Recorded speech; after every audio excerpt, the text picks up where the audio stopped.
In today's show, we're looking at the Atlanta Hawks for the upcoming season and also your first opportunity to join the Locked On Fantasy Basketball Bowl for this upcoming season. Michael Bolton. Thanks, Josh. It's Michael Bolton here, and it's time for another episode of the Locked On Fantasy Basketball Podcast. Let's get to it. Let's get to it, indeed. You are Locked On Fantasy Basketball, your daily fantasy basketball podcast, part of the Locked On Podcast Network.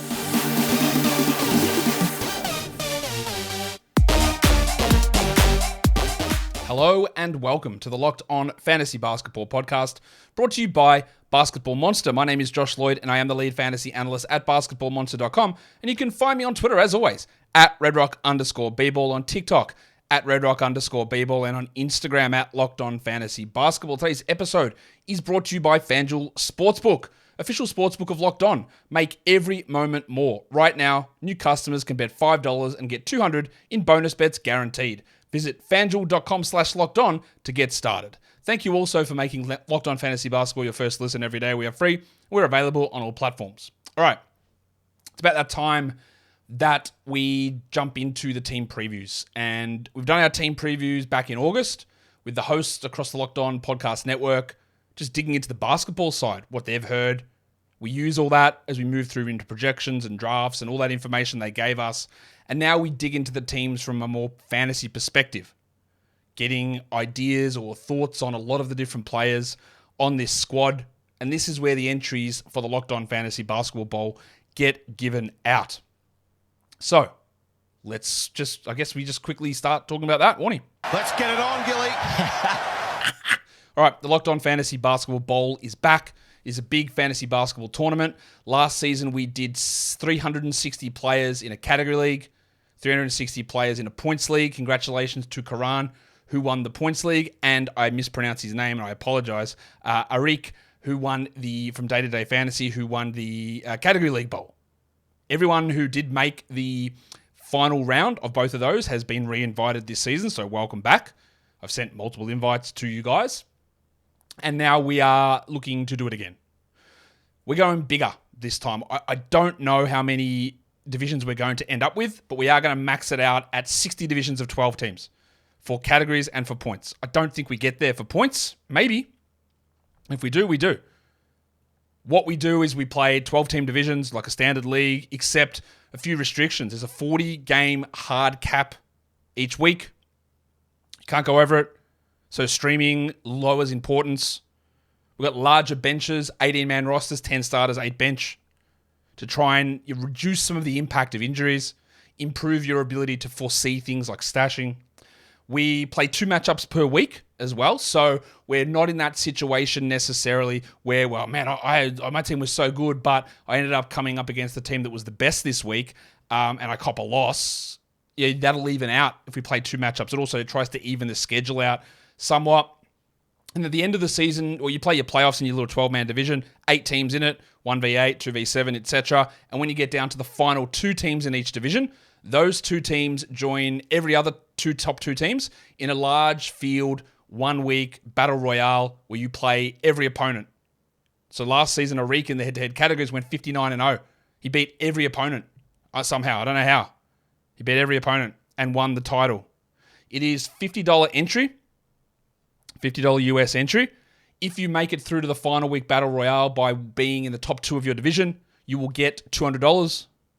And then all of the rest of the money gets split amongst the top 3 this season in the battle royale. So that's what the tournament is. We're doing points. We're doing category leagues. There will be an entry form that is linked in the show notes of this podcast or in the YouTube description. You click that, you fill it out. It will probably take 2 days or so per episode for me to go through and decide who's going to get in. There are some questions on that, and that's going to just give me something, because last year we were getting hundreds and hundreds of applications per show. So there are some questions to try and sort some people out. There's a little section where you can put something in there for whatever little ad-lib part, and there's also going to be a very specific question that I ask later on in the show that you will have to include in that entry form as well. All right, so we got all that. There is an entry form to enter And once you send that through in a few days, I sort through them all and I put it out. We're going to have, I'd say, looking at filling 2 divisions finish 2 divisions of category leagues from this show. And we'll start by filling 1 division of points leagues from this show. That's how we'll do it. So that's all that. That's the Locked On Fantasy Basketball Bowl done. Let's bring it across now and let's talk Atlanta Hawks for this upcoming season. What does their schedule look like? They've got 46 quality games. That's not bad. It's sort of in the middle of where teams sit in terms of the schedule with quality games. What is a quality game? I've talked about this many times, and many of you can just ignore this. It's a day in the NBA where there are 9 or fewer games played on, meaning that you are less likely to be in a situation where you need to choose between guys to start or sit, meaning you can maximize your games played through the week. The more quality games you have, the more often you play on the low volume days, which helps for streaming. It helps to open up spots on other days as well. They sit at number 4 with 46 out of 82 games as quality games, which is totally reasonable. It's right in the middle of the pack in terms of the likelihood of that happening. So yeah, that's where it's basically bang on average 46 games, quality games. Back-to-backs, they have the most in the league. A lot of teams do 15. Back-to-backs range from 13 to 15 this season. They have 15 of them. And this is something else I'm introducing this week. It's called max weeks. How many weeks out of the 22 fantasy weeks for the season? Now, you might not play the last 3 weeks. I highly recommend that. If you don't play the last 3 weeks, again, just don't do it. But max weeks is how many times are they one of the teams that play the most games in that week? 12 of the 24 weeks this season, they max out. That's actually the lowest number. There are a few other teams on 12, but that's the lowest number of max weeks that they play. In terms of playoff schedule, well, those dates there are when you end. If you end on the 24th, they go 4-3-3. If you end on the 31st, it's 3-3-4. That's not that good, is it? If you end on the 7th of April, it's a 3-4-4. And if you end on the final day of the regular season because you've lost your mind, they go 4-4-4. The underline there on YouTube tells you, or tells me, for me to remind you, that that is the most that week. So they don't have max in any playoff week, any playoff setting, 3 weeks. I'm not going to do, 4-week playoffs or 6-week playoffs. It's very hard to do all those numbers. You can check it all out at Basketball Monster. But if you do finish on the 14th of April, the final day of the regular season, then you will, they have the max schedule. But there's tons of teams that play that across that time. What are the pressure points for this team coming up for the season? And what do I mean by pressure points? What are the things that can really impact players? Well, number one is, what do they do with the Kerner, Clint Capella, if I could find the sound drop for him. Sure, it's there somewhere. Dental plan. Lisa needs braces. Do they finally pull the trigger on a Clint Capella trade? It's been rumored all off-season that he is maybe the apple of Dallas's eye. Are they just going to do that and get those opportunities for Onyeka Okongwu, who, spoiler alert, is going to feature very heavily in this show? That's the big thing, because if Capella is traded, Okongwu is through the roof. If Capella is not traded, well, we've got a level of uncertainty there, don't we? And that's where we can run into some overdrafting or maybe even undervaluing for certain players in that situation. The other thing is, we don't know who replaces John Collins. They didn't bring anyone in to replace him. He's gone. He's in Utah. I expect that the depressed penis Sadiq Bey will start at power forward, but I don't think he's very good. He's one of those guys, you know who he reminds me of a lot? Taurean Prince. A guy where you go, oh, yeah, he's perfect 3-and-D wing. Yeah, well, is the three-point shot actually that good? And is the defense good? Because the answer to the second part is definitely no. And the three-point shot is theoretically there, but it's not. Like, it's never been there in that level. So, is he a starting caliber player? I don't think so. But I think he's going to get first crack at it because we know Quinn Snyder, and that's what we'll talk about in a second, loves the shooting at the 4. But there is a chance that Jalen Johnson starts there, but he doesn't really have that shooting ability. Or do they move DeAndre Hunter to the 4, which would mean that someone else plays at the 3? AJ Griffin? Bogdan Bogdanovic? There's opportunities there as well. So they're the big things. What happens with Capella and who replaces John Collins? And the other thing is Quinn Snyder. He came in after the All-Star break. He didn't coach this team very much. They won that play-in game. They were okay in the playoffs against the Celtics. It was always going to be tough. But what does he do now? Full off season, input on player personnel decisions. I'm guessing he was like, I don't want John Collins here. Just get rid of him for nothing. We don't need him here. I think he had a say in that. So I got to feel like there's something there. And is that because he wants shooters? Is that because he wants Saddiq Bey? Is that because he believes in Jalen Johnson? I'm not sure. Are they going to change their pace? We saw guys like Trae Young, Dejounte Murray. They saw usage drops when Quinn Snyder took over. We saw the minute split change between Capella and Okongwu. Okongwu played fewer minutes, but played better. So what is Snyder's style going to look like for a full season? Faster pace, slower pace? The Jazz historically had always been an extraordinarily slow-paced team. Very slow. Is that going to be an impact? Is that going to be something they install this season? They're the things that we have to look at. Today's episode is brought to you by FanDuel. The NFL season is here. Very clearly it's here. We are into week 2, and FanDuel has incredible offers because, of course, they are America's #1 sportsbook. Right now, new customers can bet $5 easy, and they give you $200 in bonus bets back, guaranteed. But everybody, not new customers, every bloke out there, or Sheila, or whoever you are, who's going to put the money in there, you get $100 off NFL Sunday ticket from YouTube and YouTube TV. Every person, bet $5, $100 off NFL Sunday ticket. So it's the best time now to join FanDuel. The app is easy to use. You can bet on everything from spreads, player props, money lines, totals, whatever it is. FanDuel's going to have it there. And you get an NFL Sunday ticket. You can watch Tua Tagovailoa take the Dolphins to a 17-0 perfect season. Visit FanDuel.com/lockedon and kick off the NFL season with an offer that you won't want to miss. FanDuel is an official partner of the NFL. And don't forget to gamble responsibly.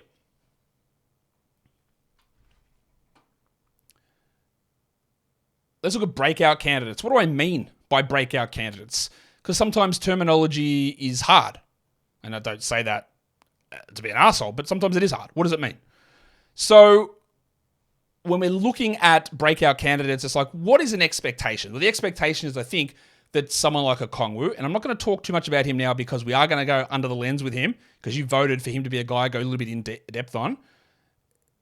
Yeah, the breakout guy is that what we're projecting him at, maybe a minute split, that could just blow through the roof and he plays 32 minutes a night. Capella is gone and he literally is a top 40, top 30 player. Like that is all distinctly possible for Okongwu. So you have to price that in, and I don't think that it has been through his ADP and ranks. Might not happen. And I've always pushed back on Okongwu. That's not true. Let me rephrase that. I had Okongwu number 3 in that draft. Was it my best draft? Not really, because I had Killian Hayes at 2. But I had Wiseman down. Unfortunately, I had Anthony Edwards down as well. So that wasn't great. But I did really like Okongwu. And I have always liked Okongwu. But I've always said, they're not benching Capella for Okongwu. They're not trading Capella for Okongwu. And now I am saying that. I think they are not going to bench him, but I think they are going to at least split minutes or trade Capella. Has to sort of come to fruition at some point. So that's what I'm paying attention to. That's the Okongwu's got that gigantic upside. Same with Jalen Johnson. Like I might project him for 19 minutes to be the 190th best player. But what if he does take over from Saddiq Bey? What if in year 3, things come together? He develops a shot. He's a menace defensively. He works in transition fantastically. And he plays 30 minutes a night as a starter. That's a breakout candidate. And when we go further in the draft, that's what we want to start to look at. In round 12, we don't want to take Harrison Barnes. We don't want to take, no offense from him, Bogdan Bogdanovic. He's a really good player. But the upside is absolutely really nothing there for him. What we do want to have a crack at is Jalen Johnson. Because if it hits, great. And if it doesn't, see you later. And the other one there is Adrian Griffin Jr., who, as I said earlier, if Bey is not hitting shots, very high possibility, well, maybe Griffin starts. They push Hunter to the 4, or maybe Hunter is traded and Griffin starts. He shot the ball really well as a very young first-year player last season. He has some fantasy category issues in terms of like what else is he doing? Is there any rebounds or assists? Steals, I think he can be okay at. Can he get to the line? Like, there's a few concerns with that sort of stuff. But he does have the potential very easily to break through his overall overall projections or where you see him from and that's a hard thing because you've got to look at a completely neutral lens. This is what the team is. This is how the rotation is going to work out 85% of the time. And in 85% of those times when you look at it, he's going to play 17 minutes a night on a regular basis. Remember the 240 rule. Every single game in the NBA, there are 240 minutes to go around. And when you give the minutes out to Trae, Dejounte, Hunter, Bay, Johnson, Capella, Okongwu, maybe Patty Mills, maybe rookie Kobe Buffkin, maybe Wes Matthews, there's not 27 minutes there for Griffin. There just isn't. You can't find them. So when we project it out, we look at those numbers. But what if those things happen? What if in year 2, he's much better, he's much bigger, he's much stronger, he's more efficient, he's more demanding of the ball, and Bay's shit again? Well, there is that breakout opportunity that won't necessarily happen, but could very well happen. I don't think that's outrageous to suggest that there is an opportunity there for Adrian Griffin to jump into a bigger role. Much less so than Okongwu, where it's very clear, and Johnson, where it's smirkily clear. Griffin's is squinty clear. They are obviously very descriptive categories that I gave those without them actually meaning anything concrete, but I think you get what I mean. Crystal clear, murky clear, squinty clear.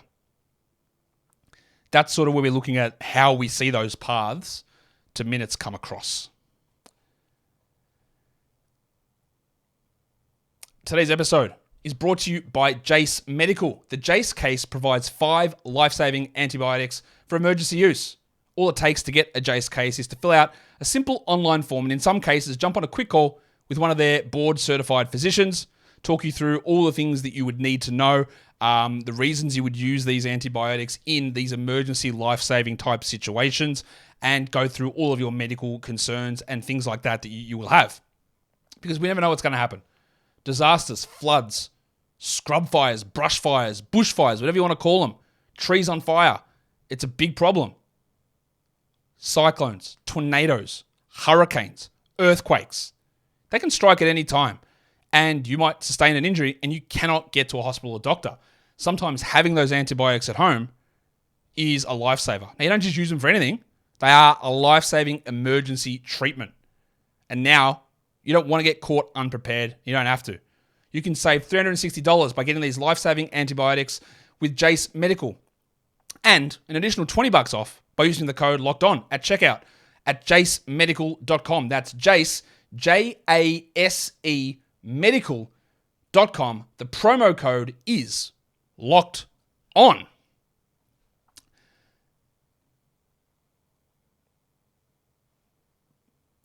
All right, so what we're going to do now is I'm going to be throwing these polls out on Twitter for you guys to vote on a play you want me to dive a little bit deeper into, to put under the lens, under the microscope, under the lens. What am I talking about? Look, don't give it different names, Josh, because you worked on this graphic.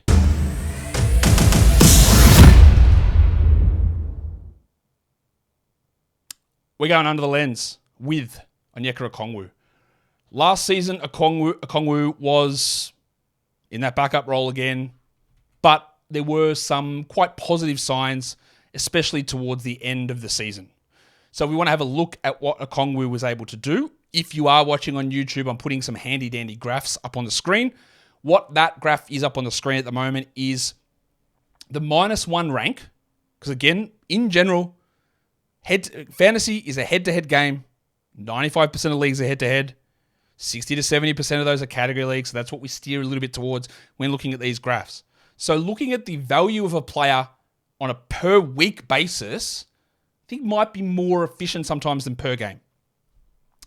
Okongwu for the year averaged 23 minutes a night. He averaged 10 points, 7 rebounds, 1.3 blocks, and importantly for category leagues, 64 from the field and 78 from the line. That graph there shows you what his -1 totals rank was each week. In the middle of it, there's a big orange line, and you'll see it going down, meaning that as the season went on, now it's not perfectly correlated, obviously, but the overall trend line says as the season went on, Okongwu got better. And he did. That middle stretch of the season where you see those really low numbers for Okongwu is when Capella was out, so be aware of that. But just as a general rule, the production from Okongwu did improve as the season went on. The other thing that's worth mentioning or worth noting, I think, with Okongwu, now, at the top of that graphic there as well. Those numbers there are telling you where he ranked last season. Yahoo points, he was 133rd per game. ESPN points, he was 131st. Using -1 rankings, he was 95th. So that's around where he was last season. I want to look at his minutes per week because I said it earlier and probably shouldn't have. But Okongwu did see his minutes drop under Quinn Snyder. But if you look at this graph, well, it doesn't actually tell you that story, which I thought, again, shouldn't have said that at the start. What the difference is the middle patch of the season where there is the big minute spike for the week, Capella was out. At the start of the year, 60 minutes a week, 56 minutes, 105, 83, 77. At the end of the season, 76, 80, 76, 91 in the final week, 59. It's a little bit lower, but that was more comparing it to what happened start of the season, which included him as a backup and as a starter. And then when Snyder took over, he never started, outside of maybe a game. But he didn't have a big stretch of starting. So the backup minutes that he got weren't as different as I initially thought when he played under Nate McMillan. But that's how his minutes looked. So as you see the ranking trend moving downwards, getting better, the minutes trend is sort of marginally going up, but about steady. But there was a lot of improvement in his game. Where did the improvement come from? Blocks. These are the block per week numbers. At the start of the season, you were getting nothing. Multiple 1 week blocks out of Okongwu as a backup. Got the spike in the middle there where he started for Clint Capella. 6 blocks, 8 blocks, 8 blocks, 7 blocks. Great. And then he went back to the bench. And then at the end of the season, he just started racking them up. 6-2, but then 4-4, 8-7, 6 over the final 6 weeks. He started blocking shots in big bunches, even though he was playing backup minutes. And the other thing that happened was he became an unbelievably good free throw shooter. You'll see the orange line again, it's trending up. There are some weeks where he didn't attempt a single free throw at all, so bear that in mind. When you look at his free throw percentage, he might not get to the line ever. So while he's a good free throw shooter, it might not matter. But there is improvement here. Early in the season, there's like 60s and 70s and 50s, and at the end of the year, 83, 83, 57, 80, 71. What these graphs also identify or show you is that free throw percentage, no matter what your season-long number is, or blocks, or whatever category it is, there is tons of week-to-week variance. So we can look at numbers when we draft, we can look at averages and go, well, I'm going to do this, this, and this. And the short answer to it all is you're not. You're not going to do that because that's not how averages work. For Roto, absolutely no problem. But it's not how averages work. And as you can see, there's just a lot of variation in a lot of individual stats. I want to highlight his Darko change number.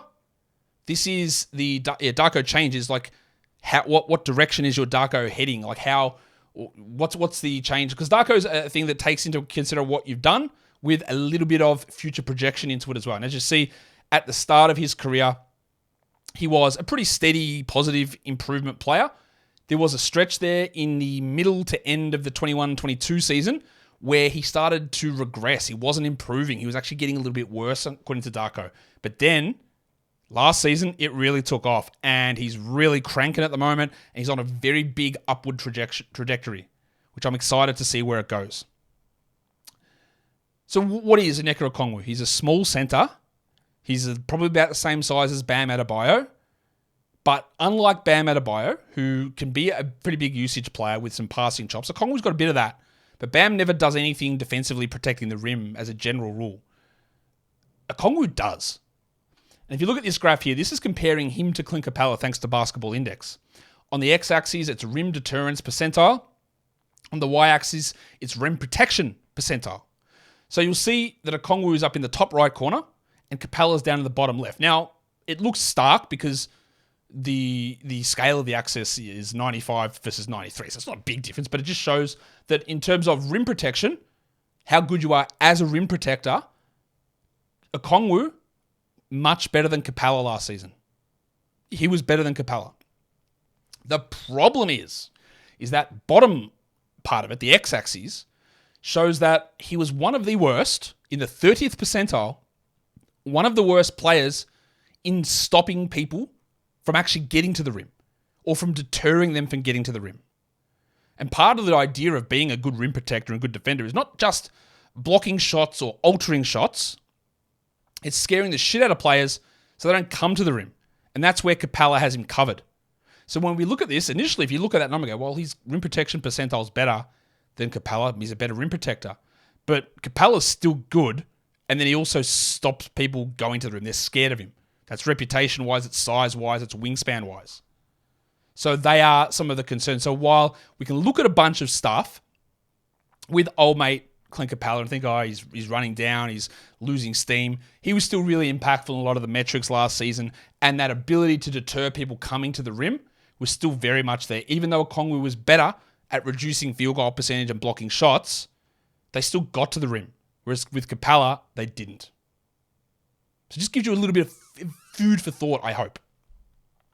Let's talk fantasy sleepers. I've got two guys that I want to cover here. And one of them is Onyeka Okongwu. Because again, this is going to be a lot of Okongwu stuff.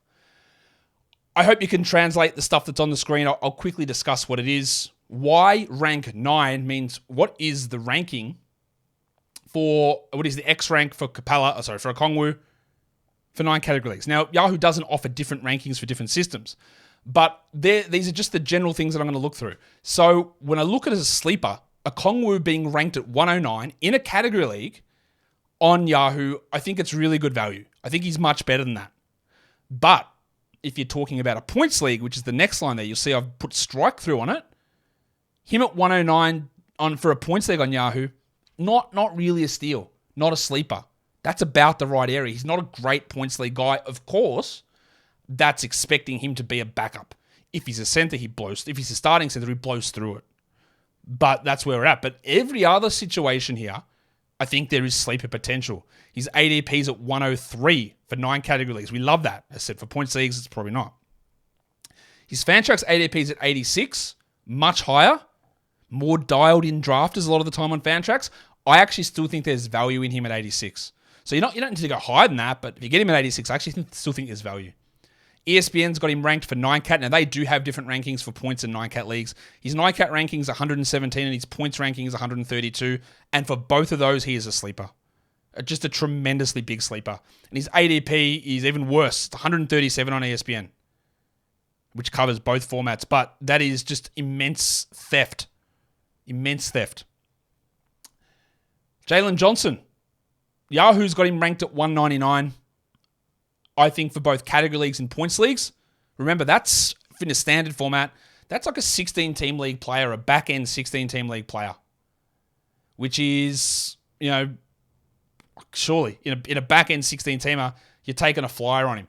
That's not right to me. Like, he is a last roundish sort of 12-team league player. So that's too low. He doesn't even have an ADP. On Fantrax, his ADP is 154, which doesn't really show you that there's great steal value there, because that's fine. That's last round stuff. That's about the right area. ESPN does not rank him in their 9-cat ranks, does not rank him in their points league ranks. And his ADP is at 140, which is the default ADP they give to everybody. So in every format on ESPN, I think he's a pretty good value option to take a look at. We are going to talk busts in a second. But just quickly, it's time for me to tell you that now I'm going to give you the little clue of the question that I want answered. One of the questions I want answered in the application for the Locked On Fantasy Basketball Bowl. What rank was Onyeka Okongwu at the time of me recording this on ESPN Points Leagues? Where has ESPN Points Leagues ranked Onyeka Okongwu? If you want in, that's one of the questions you're going to have to answer. What about busts? I think Dejounte Murray is a bust. Dejounte Murray really thrived 2 years ago as the absolute number one option in San Antonio. And we knew, well, actually not all of us did. Most of us knew that wouldn't translate across fully. I would say that it probably went worse than I expected for him in Atlanta. I don't think that, he would just cover up the D issues for Trae. I don't think that really worked. They'll just always have this ball handler on the court. I don't think you want him, honestly, as a guy that's running everything all the time. I don't think that it worked. And I don't really see much with Dejounte that's going to change significantly this season. Now, I guess you could say with no John Collins and maybe Bay replacing him, that usage might go that way. Collins wasn't a high usage player. Maybe it enables Murray to get a few extra rebounds because Collins to Bay is a rebound drop. That is possible. And we might see him push back to 2 steals per game. He was still all right, but going from 2 to 1.5, we all know there's a gigantic difference. So I think that at most of these spots, he's ranked 30th on Yahoo for point season category leagues. I don't think I'd take him there. I think it's too high. His ADP's at 33. That's at too high. His Fantrax ADP is 33. That's too high. On ESPN, he's ranked at 45 on category leagues. And I actually think probably about right. It's probably about the right area. 4th round, start of the 5th round, about the right spot. But he's ranked 31 in point leagues. I don't love that. His ADP is 39. That's probably pushing a little bit too high as well. The other one that I think is a bust is Dental plan. Lisa needs braces. if I'm going to say that I really like Okongwu's trajectory, I worry a bit about Capella. He is ranked on Yahoo, X-Rank 71. His ADP is 74, and I am not touching him anywhere near that. To me, he's more around the 80, 90, 100 mark. Now, if he does get traded and he is a starter and plays 29 minutes a night, then there is a little bit of upside there. That is true. But I still wouldn't want to invest in a guy that has seen a little bit of a block rate decrease over a period of time. His Fantrax ADP at 99. He's not a bust at that spot. That's actually about bang on, I think. ESPN's got him 75th for 9-cat, 77th for points leagues. Too high. But his ADP on ESPN sits at 98, which I think, again, is pretty good. It's not bad. And getting Clint Capella at 98 is actually really solid. I've got no problem with that. They don't have any injuries, this team, heading into the season. What I do want to cover off here is I'm going to try and do this for each team. What's a trade that could happen? And what could maybe happen in that deal? I'm not going to go and spend hours and hours mucking around on Trade Machine trying to give you all these deals. That's not what I'm about here. But what I do want to say is that I think that there is a big chance of Clint Capella getting traded. And what would they want to get back? I think they want to get help at forward. Because at the moment, it's probably going to be DeAndre Hunter and Sadiq Bey in the starting lineup, or it's Jalen Johnson, or it's AJ Griffin. And they're not well beaters at all. Maybe Griffin and Johnson can turn into something good. Hunter's had a lot of chances and he's very mid. Bey, I think, is worse than mid. So I think they'd want to get some forwards back. And given the fact that they would be trading Capella away, that would mean that they would be relying upon Bruno Fernando, Rockets starting legend Bruno Fernando, to be the backup center. So I think they'd want some sort of center depth help, because behind Okongwu, you're going to have a Fernando, or then even a two-way guy like Miles Norris. You don't have a huge amount there. So that's what I think they'd be looking at. So when you're thinking about maybe the value of Griffin or Johnson or Bey, that if they do trade Capella, I think maybe someone comes in. Pascal Siakam. Maybe someone comes in that plays in a similar position there. It's worth thinking about a little bit. I'm going to include this because I know people will want to hear about it, but let me preface it by telling you that contract year means nothing for fantasy. It doesn't mean a single thing. There is no discernible difference in a player in a contract year's performance year on year. In some cases, as an average, it gets worse. So don't make your draft decision based on contract year. But there are certain situations that are important, like this one. Onyeka Okongwu and Sadiq Bey, the depressed penis, are both restricted free agents coming up. What does that mean? Well, it doesn't mean necessarily that these guys are going to be, outperforming because they need, because they're playing for money. That's not how this works. They're in year 4 of their career, which means a lot of the time they get better during that time frame. But what is more important is that, they need to see what Okongwu can do. They need to see what he's able to perform as a starting center long term to see whether they are going to pay up or match bids in restricted free agency. And it's the same with Bey. Can he fill the Bojan Bogdanovic role for Quinn Snyder? And does that mean they want to pay up for him in restricted free agency? So it's not about them playing harder or better. It's about maybe other moves need to be made because there are contract decisions coming up, and we'll see what happens there. Again, the general overall contract year rule is when you take every example and look into them, that is marginal improvement, no improvement, or decrease in improvement. What's that? Deprovement? What's the right word? Regression? There's nothing tangible to get out of it. We always need to look at every individual significant situation to figure it out. You'll notice that I haven't spoken much about Trae Young. I will do that soon. Let's look at some risks in the rotation. I talked about a lot of this already. Sadiq Bey we expect to start, but Johnson could get there, Griffin could get in there. But what if DeAndre Hunter sucks again and Quinn Snyder's like, what does this guy do? He allegedly defends, but he's not a defensive playmaker. He can't pass. He doesn't get enough usage, and his shooting's all over the shop. Let's put AJ in there. Maybe. I doubt it. And Quinn lost a bit of faith in AJ towards the end of last season, but year 2, who knows? So when you're considering drafting a Bey or a Johnson or a Griffin or a Hunter, there's a lot of uncertainty around that 3-4. And the other one, of course, is what the hell happens? Does Capella play 29 and Okongwu play 19? Is Capella gone before training camp and Okongwu's playing 30? And both guys are playing 30. Capella on his new team and Okongwu here. They're rotational risks when we're deciding what we're going to do. You've heard these names before, but these are per-minute monsters. Give them a bigger role and they become very big, very good fantasy options. Now, you can't always just strictly go, well, look what he did per 36. Because, again, as a general rule, the more minutes you play, the more your rate statistics drop. If you're blocking 2 shots a game in 15 minutes, you probably block 1.6 in 27. Ratio made up. That's a general. You're grabbing 15 boards per 36. Cool. You play 30 minutes and that might come down to 13.8 per 36. It's just what happens. Energy, fatigue, playing alongside better players, playing against better players. But these two have extraordinarily good looking per 36 values that is worth mentioning when it ties into a lot of the other stuff that we did as well. So let's look at their current depth chart. I'm not going to do it based on point guard or shooting guard because I think it's more useful to look at it this way. Your fantasy site will have different position eligibilities depending on all that stuff. The bolded names are the guys that I think are going to start. So we've got Trae Young and Dejounte Murray in the backcourt. I think Trae is a very interesting one. He was ranked pretty low in traditional rankings last season. Yahoo initially had him in like the 3rd round for this season, but they've bumped him up to mid-second. My Durant system actually doesn't like Trae Young that much. But my traditional Z-score ranking systems and -1s love him as a borderline first-round guy. The whole idea behind Durant is that our perception of what a first-round guy is or what value is might not be correct based on mathematical issues.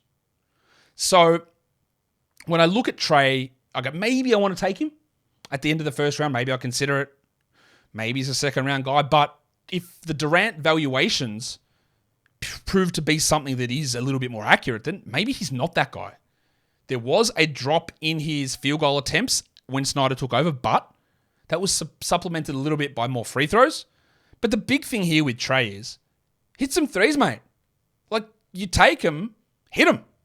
He's had one season as being a good percentage three-point guy. Now, he's an excellent three-point shooter in the fact that he scares the shit out of defenses because he'll take them from deep, he'll make some from deep, and he takes tons of them, tons of pull-up ones, and that scares defenses. So as a three-point shooter, he is extremely valuable. As a three-point converter, not so much. And for fantasy, unfortunately, spacing impact doesn't really count. Fear of defenses doesn't really count. So when he's shooting 34% from 3, his field goal percentage drags down. You should use effective field goal percentage. But that his overall field goal percentage drops down. But if he goes back and hits 37, well, he is a first-round guy. The rest of the guards on this roster, Kobe Buffkin, who really struggled in Summer League, showed he was not ready to be a point guard at all. He's got good size, is theoretically a good finisher and good shooter, good defender. And the other two guys are Patty Mills and Trent Forrest. The way that I'm defining these positions, and maybe this is something we should do in fantasy. I haven't thought about this that much, just thinking now. Guards, to me, are players who are traditionally point guards or shooting guards. So maybe in fantasy, that's the G position. Yeah? That's what these guys are. You never really see them play any other position.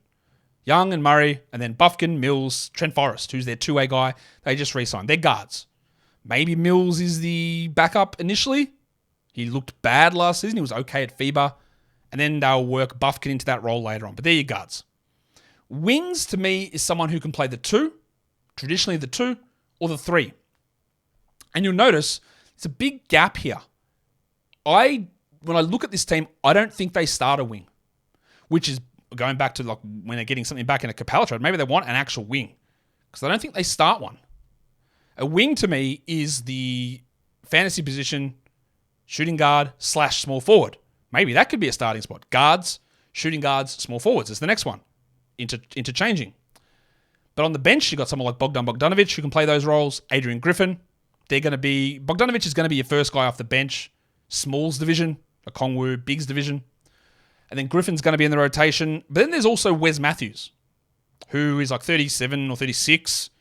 Can't play big minutes, but still can be an okay defender and an okay shooter. And getting him and Mills in gives a lot of stability to the back end of the rotation if they choose to use them.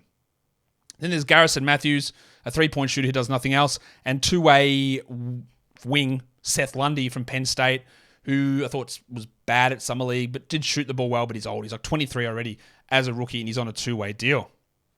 The other two positions we have are forwards and bigs. So what's a forward? Someone who plays small forward and power forward. So that's your F position in fantasy. G, SGSF, F. I think that they start two forwards. DeAndre Hunter, Sadiq Bey. And the reason I say this is I don't really ever see Hunter playing as a guard. I don't really ever see Bey playing as a guard. To me, they play at the 3 or the 4. That's it. They both start there. You could argue that being just a small forward is a wing, but when your position is more 3-4 versus 3-2, I think you're more of a forward. I think Hunter and Bey start. Hunter has proven year on year that he's a terrible category league fantasy guy. He's not a bad points league guy. He's not particularly strong, but he's not great. He's not knocking down the door. He's not putting up great numbers. Like maybe he's able to be like, what was he last season? Pretty shit, I'm guessing. 152nd in points leagues, averaging 24 points a night. Like it's just not good enough. There's no point in drafting a bloke like that. There's no upside to it. It's going to require injuries, and injuries changes everything.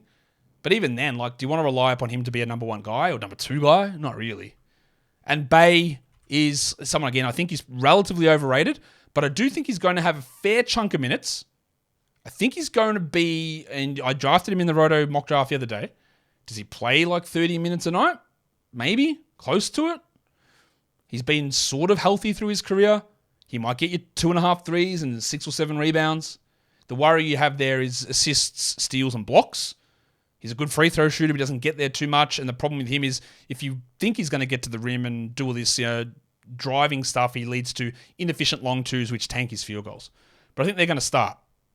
And I just don't know why that graphic says that Kobe Buffkin, Patty Mills, and Trent Forrest are the backups at forward, because they are not. So apologies for that. But in terms of their actual backup forwards on this team, there isn't anyone who's really sitting there as a small forward, power forward, traditional backup forward. There are some guys who are bigs who can play the 4. There are guys who are guards or wings that can play up and play the 3, like Bogdanovic and Griffin, but no one apart from Hunter and Bey who traditionally look like forwards to me. And then there's bigs. I think Capella is going to get the start. Bigs to me is someone who's a power forward center. Now, not all of these guys would want to play power forward like Capella. He's never going to do that, but he's a big. And then his backup will be Okongwu. No, I don't think Okongwu has really any chance of starting next to Capella. Maybe I'm wrong on that. Maybe they go a Jarrett Allen style, but Quinn Snyder's never really shown that.